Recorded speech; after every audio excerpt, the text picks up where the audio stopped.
La majorité est sans dessus dessous un livre ravageur de l'ex-compagne du président de la République, des sondages catastrophiques, et puis on vient d'apprendre en plus qu'un secrétaire d'État, eh bien lui était en délicatesse avec le fisc.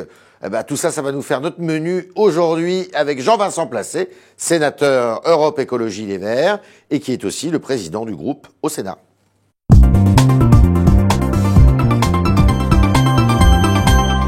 Jean-Vincent Placé, merci d'être ici. Bonjour. Merci de m'avoir invité, Yves Tréhard. Je vous en prie. Thomas Thévenoud, donc, était secrétaire d'État au commerce extérieur. Il vient de démissionner parce qu'il a fraudé le fisc. Est-ce qu'il doit démissionner de son poste de député? Parce que, logiquement, il peut reprendre son poste de député. Écoutez, moi, je ne suis pas par définition au courant de cette histoire. J'ai vu certains textes, Mediapart par exemple, qui a l'habitude de bien faire son travail d'investigation. Donc voilà, le ministre a démissionné. Il y en a un nouveau qui s'appelle Matthias Fekl. Je lui souhaite bonne route. Oui, mais lui, il va retrouver son siège de député. Est-ce qu'il peut toujours être député? Est-ce s'il est en règle aujourd'hui avec le fisc? Oui. D'accord. Ok. Vous-même, vous êtes en règle? Oui. D'accord. J'ai toujours été d'ailleurs pour ma part. D'accord. Vous avez lu le livre de Valérie Trierweiler sur... Non, et je ne le lirai pas. Ah bon mais ça, c'est un mot que vous êtes passé entre vous? Non, pas du tout. Je ne le lirai pas. Il coûte 20 €. Je trouve que les Françaises et les Français qui sont si prompts à dire qu'il y a des difficultés de la consommation ont l'air de trouver beaucoup d'argent pour pouvoir acheter ce livre qui est du niveau, je ne citerai pas le nom hebdomadaire, mais quand même plus tourné vers les sujets de vie privée, y compris parfois dans un style d'investigation nauséabond. Donc, très sincèrement, moi, c'est pas une femme que vous portez dans votre cœur, apparemment. Moi, je n'ai pas de sujet par rapport à elle. C'est pas un problème personnel. C'est que dans la vie, tout le monde subit malheureusement des moments difficiles de rupture. Et généralement, qu'on est bien élevé, on essaye de dire plutôt du bien de son ancien compagnon. Alors moi, je l'ai lu. Voilà. Il apparaît dans ce livre sous sa plume à elle que M. Hollande est cynique, indifférent, condescendant. Est-ce que ça correspond au portrait que vous feriez ou ce que vous connaissez de François Hollande? Déjà, je trouve ça triste pour elle d'avoir eu une relation de près de 10 ans avec un homme qu'elle disqualifie autant. Manifestement, elle s'y est beaucoup adaptée, d'autant plus qu'en janvier encore, elle écrit, je crois, parce que j'ai lu les bonnes feuilles en revanche, qu'elle voulait continuer. Donc je ne sais pas donc si c'est le cas. Le président de la République, il est de gauche. Il a beaucoup d'empathie. Il n'aime pas les sans J'ai eu... non, mais moi, je trouve ça incroyable qu'on puisse raconter des histoires comme ça. Très sincèrement, Yves Tréhard, si à chaque fois que vous rentrez après vos longues journées de labeur et vous avez des soirées ou des dîners avec des amis ou une compagne, je suis persuadé qu'on vous mettrait une webcam sur le dos, on vous raconterait le lendemain tout ça dans le Figaro, et je pense avec un peu de recul, ça ne serait pas très très bon. Mais ça n'intéresserait personne, je suis pas président de la République. Mais si.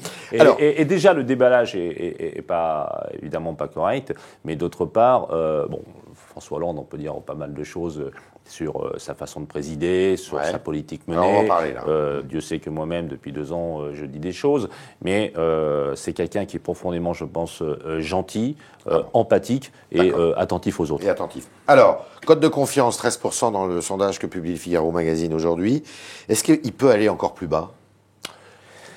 Il y a eu une erreur au départ que j'avais soulevée tout de suite, c'est bien sûr le sujet factuel de l'absence de renégociation du traité européen qui nous a emmenés dans toute cette politique économique et sociale, mais c'est aussi de ne pas avoir mis en perspective son action en disant mais de toute façon il n'y a pas de grands mouvements actuels qui soient totalement différents de ce qui se faisait avant, et dans quelques mois, dans quelques années, 1 ou 2, il y aura une inversion du chômage, mais c'est l'erreur de départ. C'était une erreur de départ. Quand on évalue sa propre action à l'aune de quelque chose qui échoue d'évidence, parce que tout le monde, je pense que quelque part c'est quand même l'écume des choses et du microcosme, les histoires Montebourg-Hamon, le bouquin, Thévenoud, tout ça, Duflo, le vrai truc, c'est les chiffres du chômage. L'absence de résultats, notamment sur le chômage. Les chiffres du chômage. Et à la limite, l'intervention la plus peut-être critiquable, pour le coup, une vraie intervention intervention du gouvernement. C'est ce qu'a pu dire François Rebsamen, que vous, dans le Figaro, vous avez plutôt salué.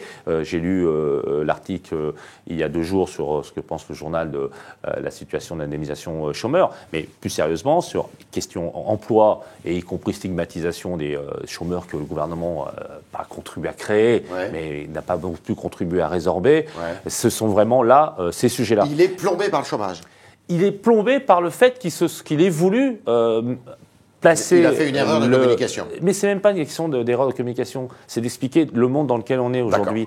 Qu'à partir du moment où on a décidé justement de desserrer la question du désendettement et de mettre son action principalement là-dessus, il fallait expliquer que ce serait très long et très difficile. Parce que la réalité de l'appareil productif français, par exemple, c'est qu'il est en souffrance, et pas seulement depuis 2 ans, depuis une dizaine d'années. Mais il peut continuer à présider le pays comme ça ? Il a la légitimité politique, à moins que vous vouliez ou d'autres faire des révolutions de palais, mais il est élu jusqu'en 2017. Et dans la rue, il peut y avoir quelque chose ? Et je pense que personne n'a à le souhaiter. En revanche, moi je souhaite qu'il y ait des initiatives de prise très très rapidement. Il y a une initiative déjà que j'appelle le président à le faire depuis plusieurs mois, c'est d'aller à marche forcée vers une 6e République. On voit ça, bien vous demandez une 6e République ? Bien sûr. Sur le plan institutionnel alors ? Il faut aujourd'hui... réformer la Constitution. Il faut se préparer à un congrès du Parlement. Moi, je souhaite qu'il ait lieu à la mi-2015. D'ici là, les forces parlementaires, les présidents de groupes parlementaires, les chefs de parti soient auditionnés le plus rapidement possible et qu'on reprenne le processus qu'on avait arrêté après les travaux de la fameuse commission Jospin. Et notamment la rénovation de la vie parlementaire. Et moi, je pose même une question de fond, vu la Ve République. Moi, en plus, je vais vous dire, je ne suis pas particulièrement de tradition pour le scrutin direct pour le président de la République. On en voit aujourd'hui les limites, on voit les limites du truc d'avant des primaires. Un système vraiment parlementaire alors ? Moi, je souhaite qu'on revienne à un système parlementaire. D'accord. On a fait une inflexion de ligne politique qui n'a été choisie par personne, qui n'a jamais été débattue devant les Françaises et les Français. On voit manifestement que ça n'est pas particulièrement soutenu par les Françaises et les Français, et on continue. Et pourquoi on continue ? Parce que les pouvoirs sont concentrés chez un homme, et ça, ce n'est pas normal. En creux, ce que vous dites, c'est qu'il y a une crise de régime, au sens propre. Vous savez, ça fait très longtemps que je dis soit on supprime le suffrage universel direct pour le président, mais d'évidence c'est compliqué, parce que les Françaises et les Français le ressentiraient comme un droit démocratique en moins, même si le fait est quand même un peu plébiscitaire, et on voit les limites depuis les 2 dernières élections. Et sinon, il y a un sujet que je porte depuis longtemps, c'est la suppression du poste de Premier ministre. Pourquoi il y a une telle diarchie ? Alors attendez, un président de la République élu au suffrage universel indirect... S'il est élu au suffrage universel et qu'on maintient cela, le Premier ministre n'a pas d'utilité. D'accord. En revanche, pas de diarchie. Voilà, pas de diarchie. Et on voit bien, sans que ça soit l'essentiel du méfait, que depuis 2 ans, cette espèce de jeu-là, de bicéphale, mais surtout est totalement inefficace et inutile. Dans quelle boîte il y aurait un président et un DG qui auraient à peu près les mêmes responsabilités ? Ça ne marche pas. D'accord.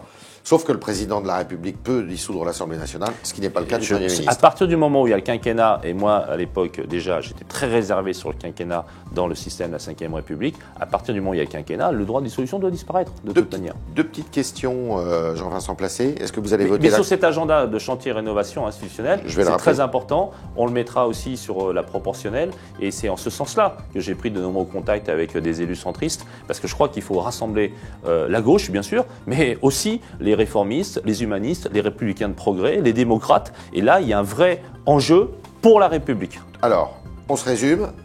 Plus de président de la République élu au suffrage universel direct. C'est théorique. Et un suffrage à la proportionnelle pour l'élection des parlementaires, des députés. Tout à fait. 2 petites questions pour terminer. Est-ce que vous allez voter la confiance le 16 septembre Alors, au Sénat, c'est spécifique. On n'a pas stricto sensu à la voter. Mais dans la crise actuelle, faire chuter le gouvernement, je pense que ça sera très partagé. Parce que les députés, y compris écolos, aussi commencent à avoir moins de confiance. Et moi, sans enthousiasme et par souci de responsabilité, oui, je la voterai. Sur le budget ? Là, il faut absolument, dans l'état actuel, que l'exécutif écoute. Pas seulement les frondeurs, mais même en réalité. Ça serait aujourd'hui, c'est pas encore assez satisfaisant. Mais il y a une hésitation plus que forte, parce que pour le coup, moi j'ai toujours dit c'est naturel qu'on est dans la majorité de voter le budget. Mais bon, à un moment, on peut pas ne pas avoir de discussion dans la majorité. Et là, il faut vraiment renforcer le fait parlementaire, discuter avec les parlementaires, amender le budget. Et nous, on a les préoccupations écologiques et sociales que vous connaissez. Dernière petite question, est-ce que les écologistes doivent avoir un candidat à eux pour la présidentielle de 2017? Je pense que évidemment on est loin et que c'est pas le sujet du jour, mais on voit bien qu'il n'y a que deux stratégies possibles, c'est celle de l'unité et du rassemblement. Et il y a une stratégie d'ailleurs qui chez nous est portée par Eva Joly en lien avec Jean-Luc Mélenchon. C'est la primaire de l'autre gauche et celle que moi je porte qui est la primaire de la gauche et des écologistes et même au-delà en avec réalité. Le PS. En réalité, je pense qu'il faudrait pouvoir faire participer toutes celles et tous ceux qui ne se retrouvent pas dans le Front National et dans l'UMP. Vous avez dit du MoDem au Front de gauche. Tous les républicains, tous les humanistes, parce que aujourd'hui les choses partagées, c'est pas seulement les sujets économiques et sociaux, c'est je vous dis la défense de la République. Et je suis extrêmement préoccupé par la situation. Jean-Vincent Placé était-il convaincant? Vous pouvez nous le dire en consultant les réseaux sociaux et nous donner vos commentaires. Il sera sans doute très sensible. En tous les cas, il nous a dit une chose très importante ce matin. Il est pour un changement de régime politique au sens propre, c'est-à-dire un passage à la 6e République, selon des modalités qu'il convient encore de discuter avec un congrès pour 2015, à la moitié de l'année 2015, si j'ai bien compris. Merci Jean-Vincent Placé. Merci à vous, Yves Sayer.